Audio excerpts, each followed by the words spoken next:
감사를 하면서 느낀 것은, 감사가 소진되면 인생의 기쁨도 사라지더라 라는 이 한 줄의 그런 메시지였습니다.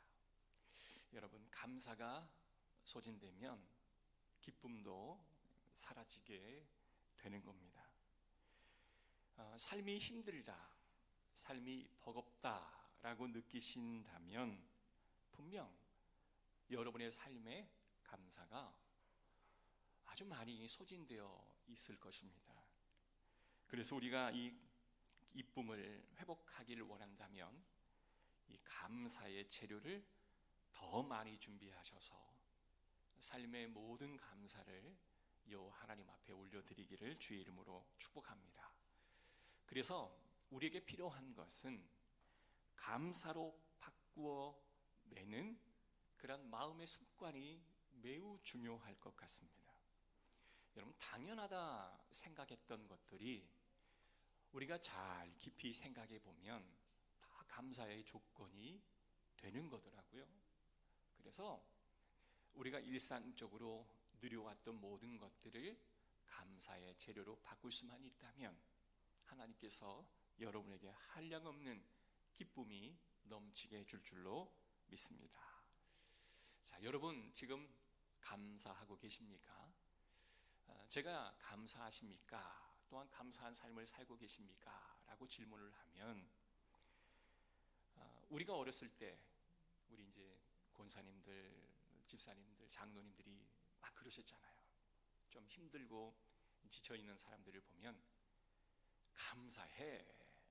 그냥 대학에 떨어져도 감사하고, 또한 결혼을 못해도 감사하고, 또한 직장에서 실패해도 감사하고, 사업이 망해도 감사해. 막 이렇게 어르신들이 독려하는 모습들을 보게 됩니다.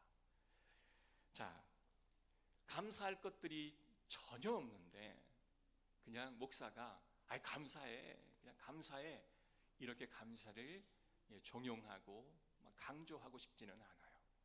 그래서 어느 하나님은 아는 지식을 기록했던 J.I. 패커라고 하는 이 신학자는요, 이런 감사를 어떻게 표현을 했냐면, 슬플 때도 울지 말고 감사하라, 이러한 것은 이원론적인 사고에서 근간한다 라고까지 이야기하더라고요. 그러니까 저희가 사는 현실과 우리가 기대하는 이상을 이렇게 분리해 놓고 그저 감사하라 라는 거예요. 자, 그런데요, 오늘 성경에 나와 있는 감사, 하나님께서 우리에게 주시는 그 감사는 이러한 그냥 억지로 감사를 막 주입하고 내 이성으로는, 내 마음으로는 도저히 감사할 거리들이 없는데 그냥 입으로만 그냥 기계적으로 감사하라, 이렇게 명령하는 것이 아닌 겁니다. 감사하라, 이 말은 여러분 기독교에 참으로 독특하고 또 아주 소중한 하나님의 말씀이에요. 그래서 성경의 말씀 보면 감사하라, 찬양하라, 이러한 말들이 너무나 많이 기록되어 있는 것을 보게 됩니다. 여러분, 다른 종교는 자신 그 신에게 감사하라, 이러한 말을 한 적이 제가 듣기는 별로 없는 것 같아요. 그러나 우리 기독교 창조주 하나님을 믿는, 유일신을 믿는 우리 기독교의 그 안에는 이 감사라는 이 말을 참으로 많이 우리에게 허락하고 있다라는 것입니다. 여러분, 성경이 감사를 강조한 이유는 도대체 무엇일까요? 왜 성경은 이렇게 우리로 하여금 감사하라 하는 걸까요? 바로 복음의 본질과 맞닿아 있기 때문에 우리에게 감사하라 라고 말하는 것입니다. 그래서 오늘 11장의 이 말씀은 감사가 또한 믿음으로, 또한 구원의 관계를 연결시키는 아주 중요한 본문입니다. 뭐라고요? 감사가 믿음과 구원의 관계를 연결시키는 아주 대표적인 이 말씀이에요. 그래서 누가복음 17장, 우리가 지금 계속 시리즈로 지금 수요일, 금요일, 주일 계속 보고 있는 이 말씀을 오전에 제가 이렇게 드린 이유도, 이 말씀이 오늘 우리에게 허락된 이 감사에 대한 말씀이 우리의 믿음과 우리의 구원과 아주 아주 매우 밀접한 연관성이 있다라는 것을 오늘 보여주고 있는 거예요. 자, 오늘 본문의 말씀은 나병 환자가 등장을 합니다. 그들이 예수님을 만나는 장면에서부터 시작되어지는데요. 11절과 12절 다 같이 한번 읽어보겠습니다. 시작. 예수께서 예루살렘으로 가실 때에 사마리아 갈릴리 사이로 지나가시다가 한 마을에 들어가시니 나병 환자 10명이 예수를 만나 멀리 서서, 자, 예수님께서 예루살렘에 들어가시는 길이었습니다. 지금 예수님은 예루살렘으로 십자가의 길을 가고 있는 여정이었어요. 자, 예루살렘으로 가시는 도중에 사명으로 감당하시는 그 길 가운데 주님께서는요, 사람을 놓치지 않으셨다라는 거예요. 우리가 사명으로 가는 길에 사람을 놓치기가 매우 쉽거든요. 그런데 주님은 그러한 사람을 놓지 않으셨다라는 것입니다. 갈릴리와 사마리아 사이길에 그들만의 마을이 있었는데요. 그 마을은 나병 환자들이 모여 사는 집단 공동체였습니다. 그러니까 나병이 이제 몸에 있으니 유대인은 예루살렘에도 가지 못하고 갈릴리에도 속하지 못하고 이 사마리아 이방인도 자기의 나라에 가지 못하고 그 갈릴리와 나사렛 그 사마리아의 그 사이길에 어느 한 일정한 공간, 독립되었으나 좀 떨어진 그 공간에서 그들이 살아가고 있었던 거예요. 예수님은 예루살렘으로 십자가의 길을 가는 그 와중에 그들에게 시선을 떼지 않으셨다라는 겁니다. 우리도 이와 같은 예수님의 모습을 본받아야 할 줄로 믿습니다. 그래서 한 사람 한 사람에게서 시선을 떼지 않는 그런 모습이 우리 가운데 있기를 주의 이름으로 축복합니다. 자, 그런데 10명의 나병 환자들이 예수님께 찾아옵니다. 그토록 기다렸던 순간이었을 겁니다. 그들이 예수님에 대한 소문을 익히 잘 알고 있었을 것입니다. 그러나 예수님께 가까이 다가가지는 못하고 저 멀리서 예수님께 소리 지를 수밖에 없었습니다. 예수 선생님이여, 나를 불쌍히 여겨 주시옵소서. 이 절규를 들은 예수님께서 14절 말씀하십니다. 시작. 보시고 이르시되 가서 제사장들에게 너희 몸을 보이라 하였더니 그들이 가다가 깨끗함을 받은지라. 오늘 이 나병 환자의 이야기를 통해서 우리에게 주는 첫 번째의 교훈은 순종은 감사의 원인이 되는 것을 믿으시기를 주의 이름으로 축복합니다. 예수님께서 말씀하시기를 너희 몸을 제사장에게 가서 보이라 라고 말합니다. 자, 레위기 14장의 말씀을 보면 당시 나병 환자는 병이 낫게 되면 반드시 제사장에게 가서 자신의 낫게 된 그 환부를 보여주어야 해요. 왜냐하면 제사장의 검증이 있지 않고는 도무지 그들은 공동체에 들어가서 하나의 일원으로 살아갈 수가 없기 때문이었습니다. 나병 환자들이 기대했던 모습은 어떤 모습이었을까요? 아마도 나병 환자는 예수님 앞에 우리를 불쌍히 여겨주십시오 라고 말할 때는 이리로 와라, 내가 너희를 친히 안수해 줄 테니 너희의 병이 나을 것이다 라는 이러한 그림을 상상했을 거예요. 그러지 않겠습니까? 그런데 저 멀리 떨어져 있는 그들 가운데 예수님께서 뭐라고 말씀하십니까? 그들이 이 말씀대로 순종하기를 원하셨다라는 거예요. 사랑하는 성도 여러분, 우리는 기대라는 게 있습니다. 하나님을 향한 기대, 사람을 향한 기대가 있어요. 그런데 그 기대가 채워지지 아니하면 우리는 원망이라고 하는 것을 하게 됩니다. 이들이 예수님께 기대했던 것은 가까이 와서 그들의 몸에 손을 대고 안수하여 이르기를 내가 너의 병을 지금 고쳤느니라. 너희는 자리를 털고 다시 너희의 고향으로 가라. 이 말씀해 줄 것을 기다렸을 거예요. 그러나 예수님은 가라. 어디로요? 제사장에게로 가라 라고 말씀하십니다. 여러분, 이와 같은 동일한 말씀이 열왕기 하 말씀에 나오죠. 나아만 장군의 이야기입니다. 당시 아람의 군대 장관이었던 나아만, 그는 온갖 권력과 재물이 다 있었던 사람이었습니다. 그런데 그가 나병 환자였습니다. 이거 하나만 빼면 그는 더할 나위 없이 좋은 그런 환경에서 자신의 미래를 즐기면서 살아갈 수 있는 사람이었어요. 그런데 이것이 그를 하나님을 만나게 하는 놀라운 재료가 되었던 것을 우리는 보게 됩니다. 아마 그 나아만 장군은 마음속에 기대했을 거예요. 엘리사가 모선발로 나와서 그의 환부에 손을 대고 그를 축복하며 기도해 줄 것들을 기대했을 것입니다. 그런데 예수님은 너는 요단강에 가서 7번 몸을 씻어라 라고만 말씀하시는 거죠. 여러분, 중요한 건 뭘까요? 그가 이러한 말을 하는 지금 엘리사에게 적지 않은 불평을 토로했던 것도 사실이었습니다. 주의 종이 그의 중간에 개입해서 그가 결국은 순종하게 되긴 하였지만 그의 마음이 몹시 상한 것도 사실이었습니다. 그런데 중요한 것은 그가 순종했다라는 거예요. 내가 기도했던 대로 펼쳐지지는 않았지만 결국은 순종했다라는 것입니다. 여러분, 우리가 기도할 때 하나님께서 응답을 주시지 않을 때가 있습니다. 여러분, 나반의 기대를 충족시키지 않을 때도 있습니다. 여러분, 우리가 기도했는데 그 기도가 잘 응답이 안 돼요.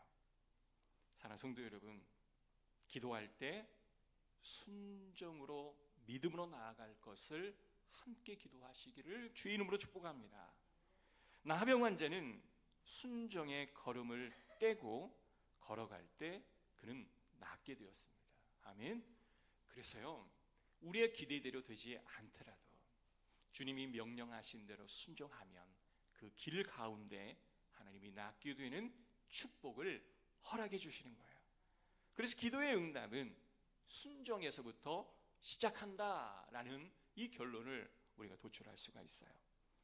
우리는 순종을 통해 기도의 응답을 하나님이 허락해 주신다라는 이 하나님의 귀한 말씀을 한 주 동안 가슴에 품으시고, 순종은 언제나 감사의 원인이 된다라고 하는 이 영적인 원리를 늘 가슴에 담아두시기를 주의 이름으로 축복합니다.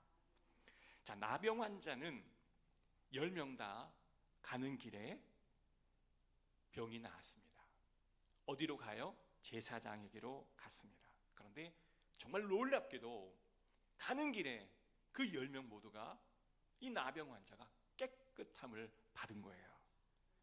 아마 그는 평생토록 이처럼 기쁜 날은 또 없었을 겁니다. 이 날을 소원하고 갈망하지 않았겠습니까? 자, 그런데 기쁨은 10명 모두가 동일했지만 감사는 그 크기는 서로가 달랐던 것 같아요. 자, 15절 16절입니다. 시작.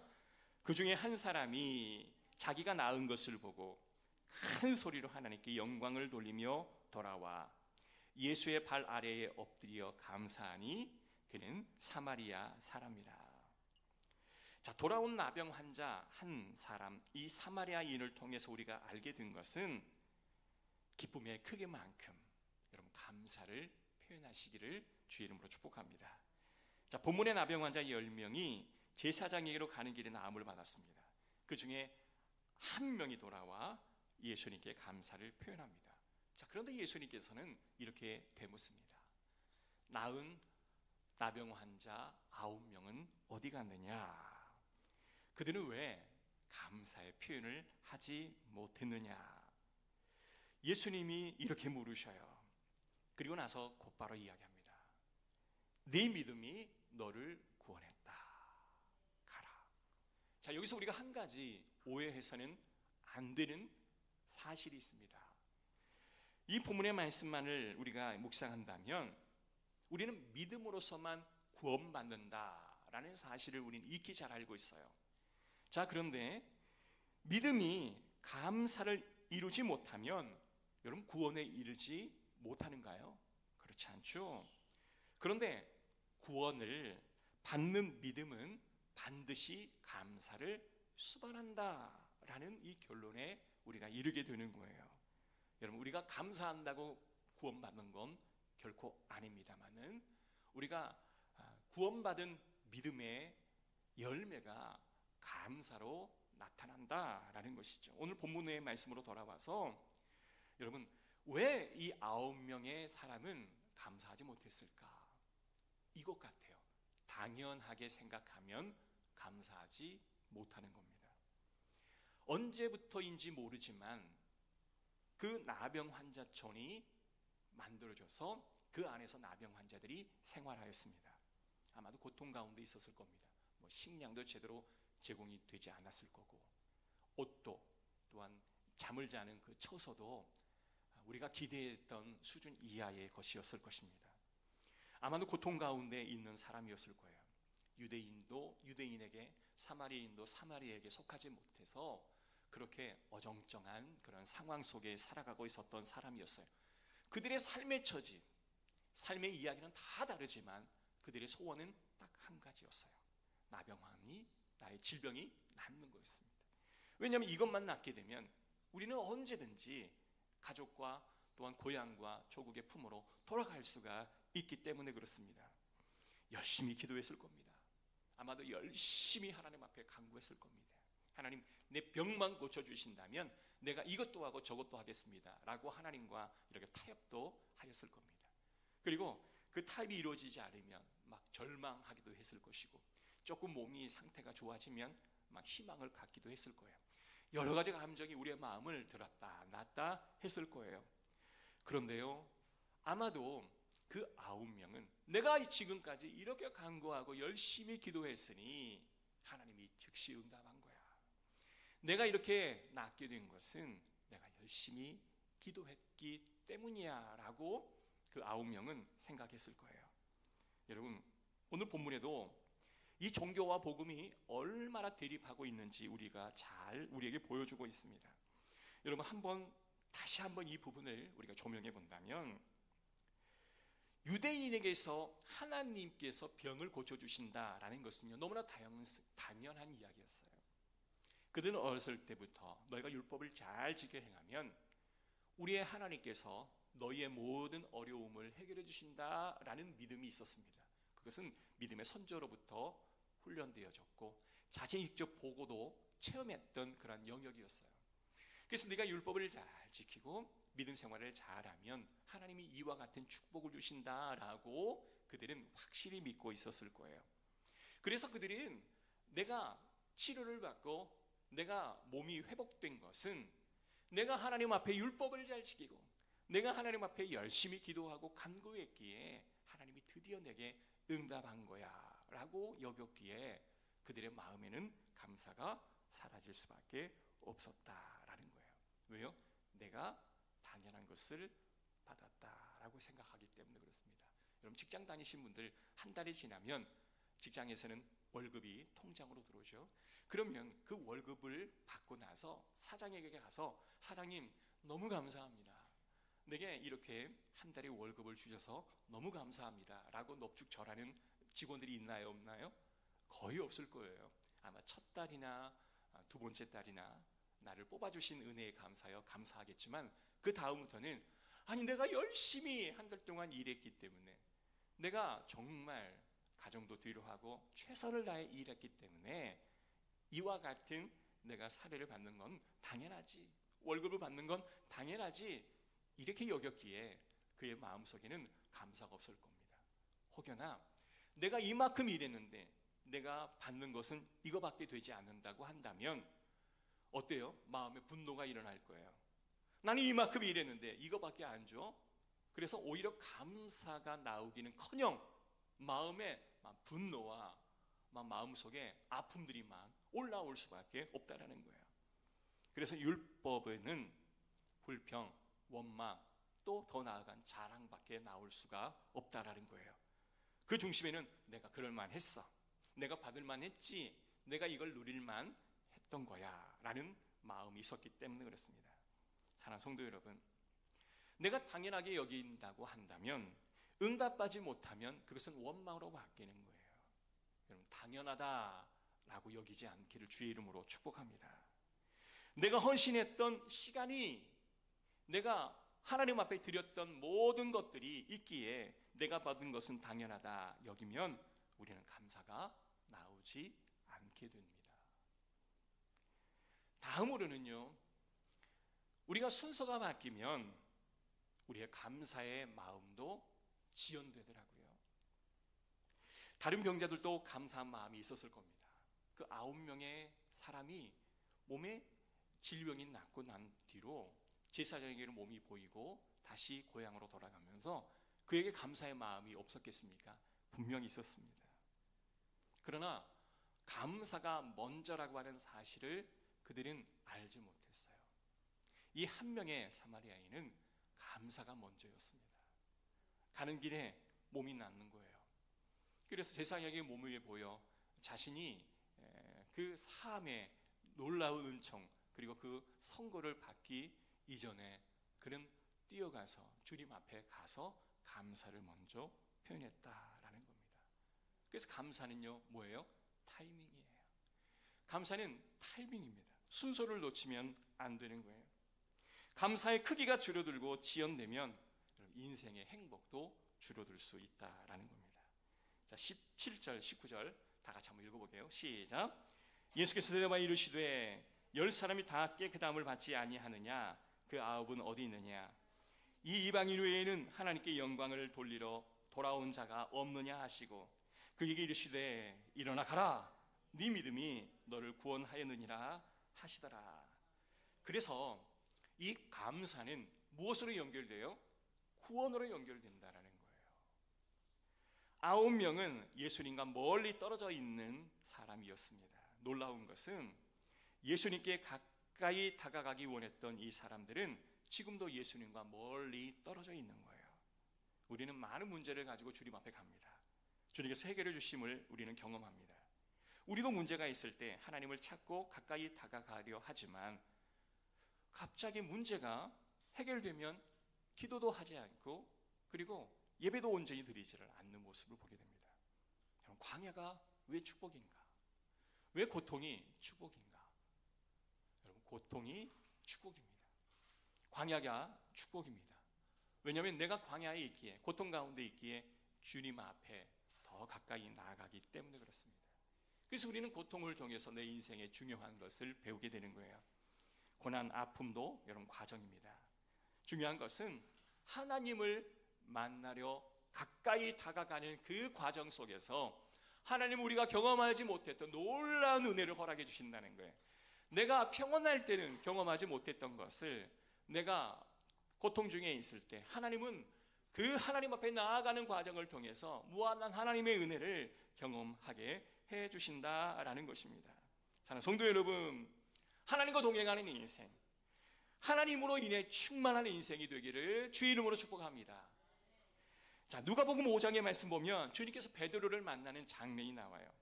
제가 한번 읽어드리겠습니다. 누가복음 5장입니다. 이는 자기와 함께 있는 모든 사람이 고기 잡힌 것으로 말미암아 놀라고 세배의 아들로서 시몬의 동업자인 야고보와 요한도 놀랐습니다. 예수께서 시몬에게 이르시되 무서워하지 말라. 이후로는 네가 사람을 취하리라 하리라. 그들이 배에서 육지를 대고 모든 것을 버려두고 예수를 따르니라. 너무나 잘 아는 내용이죠. 베드로와 어부들은 밤새 고기를 잡으러 아주 애를 썼습니다. 온몸이 기진맥진되어 있습니다. 그런데 어부 가운데 예수님이 찾아가십니다. 그리고 깊은 데로 가서 그물을 던지라. 어부라 하면 물고기 잡는 일에 있어서는 잔뼈가 굵은 사람이죠.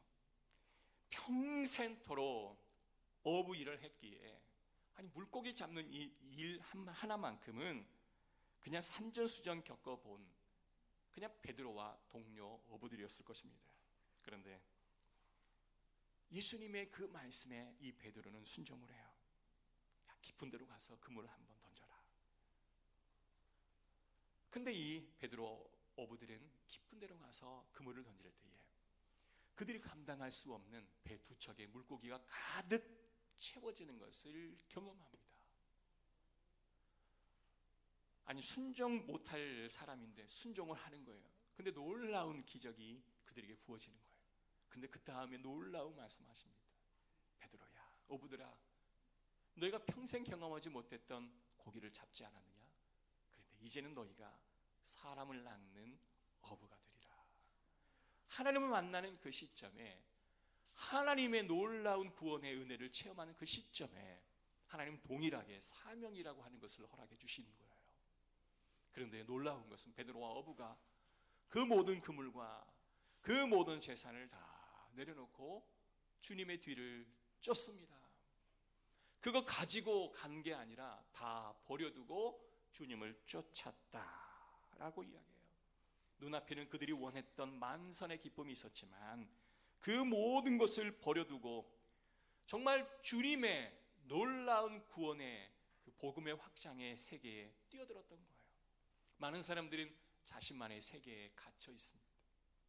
내가 경험해왔던 것, 내가 지금까지 생각해왔던 것들로 인해서 우리는 나의 자신의 세계 안에 갇혀 있습니다. 가끔씩 내가 소유하고 있는 나만의 세계에 갇혀 있다라고 하는 것을 우리가 인식할 때는 언제이냐면, 우리가 바깥에 나아가서 수없이 많은 사람들의 행동들을 바라보고 그들 가운데 역사하신 하나님의 뜻들을 바라보게 되면 나만의 세계에 갇혀 있는 내 모습을 보게 되는 거예요. 그런데요, 그것이 참으로 우리에게 놀라운 도전과 은혜를 허락해 주시는 은혜의 자리더라고요. 여러분의 세계에 여러분 벗어나야 합니다. 그리고 주님의 세계로 뛰어드시기를 주의 이름으로 축복합니다. 말씀의 결론입니다. 오늘 예수님께 돌아온 10명의 나병 환자 중에 한 명의 나병 환자를 우리는 살펴보았습니다. 그는 믿음의 기초를 세웠습니다.